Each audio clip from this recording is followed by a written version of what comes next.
Nas querências do Colégio SESI se encontra a equipe 4. Com 5 prendas guapas e um guri que faz teatro, queremos mostrar pra sala inteira o nosso mais belo trabalho.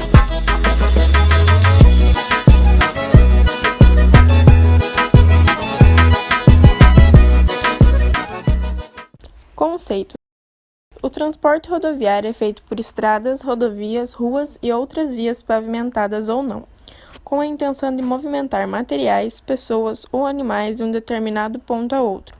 Representa a maior parte do transporte terrestre, mais utilizado no Brasil, responsável por 96% do movimento de passageiros e 58% do transporte de cargas. Em sua maioria, é realizado por veículos automotores, como carros, autocarros e caminhões. Segundo a NTT, existem cerca de 130 mil empresas de transporte de cargas no Brasil, com mais de 1,6 milhões de veículos que oferecem trabalho diariamente a pelo menos 5 milhões de pessoas. Segundo o Instituto de Pós-Graduação e Pesquisa de Administração da Universidade Federal do Rio de Janeiro, o transporte corresponde a 6% do PIB nacional. Equipamentos rodoviários. Um dos destaques nas estradas, sem dúvida, é o do caminhão. Aqui está uma lista de alguns de seus modelos e suas funções. Caminhão-plataforma, transporte de containers e grandes cargas. Caminhão-baú, carroceria semelhante a um container que protege a carga do tempo. Caminhão-tremonha ou com caçambas, transporta cargas a granel. Caminhão aberto, transporte de mercadorias não perecíveis e de pequenos volumes. A carga pode ser coberta com encerados. Caminhão refrigerado, transporte de gêneros perecíveis com controle de temperatura. Caminhão tanque, transporte de derivados de petróleo. Caminhão graneleiro ou silo, transporte de granéis sólidos ou parcial. Custo do transporte rodoviário. Segundo a COPEAD, os custos com o transporte chegam a 60% dos custos logísticos, e a redução de custos nessa área é muito importante, pois corresponde em média a 20% do custo total das empresas. Cada vez mais, as empresas estão de olho nessa fatia do mercado, pois o transporte no Brasil chama atenção por faturar mais de 46,2 bilhões e movimentar quase 3/5 do total de cargas do país. Algumas das variáveis que envolvem os custos de transporte podem ser citadas: remuneração do 123, o custo pessoal do motorista, seguro do veículo, IPVA, que é um seguro obrigatório, custos administrativos, combustível, pneus, lubrificantes, manutenção e o pedágio. Os custos, como em todas as operações, são divididos em custos fixos e variáveis.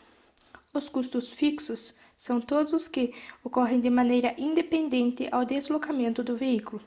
Já os variáveis são os custos atribuídos por quilometragem percorrida pelo veículo. O transporte rodoviário no Brasil. No Brasil, o meio de transporte terrestre mais utilizado é o rodoviário. Em meados do século XX, desde o governo de Washington Luiz, o transporte rodoviário foi intensificado diante da ascensão do mercado automobilístico, além da construção de diversas estradas pelo país, substituindo assim as ferrovias e hidrovias. Atualmente, o Brasil está entre os 10 maiores países do mundo em extensão de rodovias pavimentadas. Classificação das rodovias no Brasil. De acordo com o Departamento Nacional de Infraestrutura e Transporte, DENIT, segundo o trajeto realizado, as rodovias são classificadas em rodovias radiais, indicadas pela nomenclatura BR primeiro dígito 0. Essas rodovias fazem conexão desde a capital federal Brasília em direção aos extremos do país, por exemplo a BR-020. Rodovias longitudinais. Como a nomenclatura expressa por BR primeiro dígito 1, esse tipo de rodovia representa aquelas construídas no sentido norte-sul, por exemplo a BR-101. Rodovias transversais. A nomenclatura deste tipo de rodovia é expressa por BR primeiro dígito 2 e correspondem àquelas construídas no sentido leste-oeste, por exemplo a BR-230. Rodovias diagonais. Representadas por BR primeiro dígito 3, essas rodovias apresentam duas direções, ou seja, são aquelas construídas de modo diagonal nos eixos noroeste e sudeste, como exemplo a BR-324, ou nordeste e sudoeste, como exemplo a BR-381. Rodovias de ligações. Com a nomenclatura BR primeiro dígito 4, as rodovias de ligações correspondem às rodovias que conectam outras duas rodovias, por exemplo, a BR-476.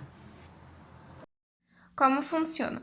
Para controlar um fluxo tão grande de usuários, o governo brasileiro ele conta com leis de transporte que visam a conservação das estradas e a segurança dos motoristas. A Agência Nacional de Transportes Terrestres, a ANTT, é o principal órgão responsável por fiscalizar e controlar toda a movimentação nas estradas. Cabe a ela realizar estudos e levantar dados relacionados a caminhões, operadores autônomos e empresas, bem como cuidar do Registro Nacional de Transportadores Rodoviários de Carga, RNT-RC. Para realizar o transporte de carga em território nacional, a empresa ela precisa ter sede no país e o veículo ele deve apresentar o número do RNT-RC de seu proprietário ou arrendatário. Além disso, o motorista tem que seguir todas as normas de trânsito e o automóvel transportador deve estar em perfeitas condições de uso. Vantagens e desvantagens. Sem dúvida, o transporte rodoviário é bem flexível em relação aos itinerários, permitindo acesso a muitas regiões, e ágil. Embora não possua grande capacidade para o deslocamento de mercadorias e pessoas, no entanto, o frete e a implementação desse tipo de transporte são mais baratos em relação aos outros. Entretanto, ele possui alto custo de manutenção e de combustível. Além disso, outra desvantagem do transporte rodoviário é que possui grande impacto ambiental, de forma que gera elevada poluição atmosférica e sonora causada pelos veículos automotores. Aspectos a serem melhorados. Temos, primeiramente, motivo de discussões e até as greves de motoristas: o alto custo dos combustíveis. Depois, temos um problema que nem todos pensam quando se trata do transporte rodoviário: a emissão de gases poluentes na atmosfera. Mesmo com as leis estabelecidas para o transporte de cargas e com a fiscalização, grande parte das rodovias brasileiras está em estado inadequado, e o DENIT, responsável pelo cuidado das estradas, tem dificuldades para sanear todas as emergências.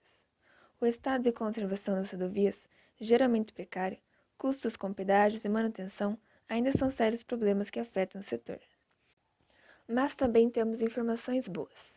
Já os melhores trechos, segundo a CNT, estão no estado de São Paulo. Primeiro colocado no ranking, liga São Paulo a Limeira e abrange a SP-310, a BR-364 e a SP-348. O segundo melhor trecho ultrapassa estados e faz ligação entre São Paulo e Uberaba, incluindo a BR-050 e a SP-330.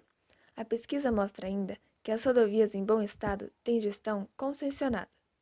Analisando os estados e regiões, Acre e a região norte ocupam as posições mais baixas do ranking. Em contrapartida, São Paulo e o Sudoeste são os que apresentam maior porcentagem de estradas consideradas ótimas para o transporte de cargas. A greve dos caminhoneiros foi um movimento que já ocorreu algumas vezes em nosso país. Muitas fake news giram em torno desse tema, como os anúncios de novas greves ou até mesmo os motivos. A de maior repercussão e mais recente foi a de maio de 2018. Ela iniciou no dia 21 até então por tempo indeterminado, caso o governo federal não reduzisse a zero a carga tributária sobre o diesel. Os grevistas se manifestaram contra os reajustes frequentes sem previsão mínima nos preços dos combustíveis, realizados pela estatal Petrobras, com frequência diária, pelo fim da cobrança de pedágio por eixo suspenso e pela implementação de uma tabela de valor mínimo para o preço do frete. De acordo com o Ministério da Fazenda, a paralisação de 11 dias causou uma perda de mais de 15 bilhões de reais para a economia do Brasil e ocasionou uma intensa crise de abastecimento. A ausência desses profissionais trouxe sérios impactos para o país. Atingiu fortemente a distribuição de alimentos, produtos e serviços em todo o território nacional, o que ocasionou prejuízos consideráveis para diferentes setores da economia, cuja sua recuperação já era lenta. Quanto a notícias mais recentes sobre as greves dos caminhoneiros, nós temos uma onde a concessionária ViaOeste informa que na segunda-feira, dia 11 de maio de 2020, a rodovia Castelo Branco tinha faixas bloqueadas por conta de uma manifestação. A ocorrência foi em São Paulo por volta das 1h20 da tarde e havia menos de 2 quilômetros de congestionamento. A fila de veículos ia do KM 14 ao 13 no sentido da capital paulista. Por volta das 2h30 já não havia mais lentidão. Vídeos compartilhados em grupos do WhatsApp apontavam que caminhoneiros ameaçavam paralisar rodovias do estado contra a prorrogação da quarentena.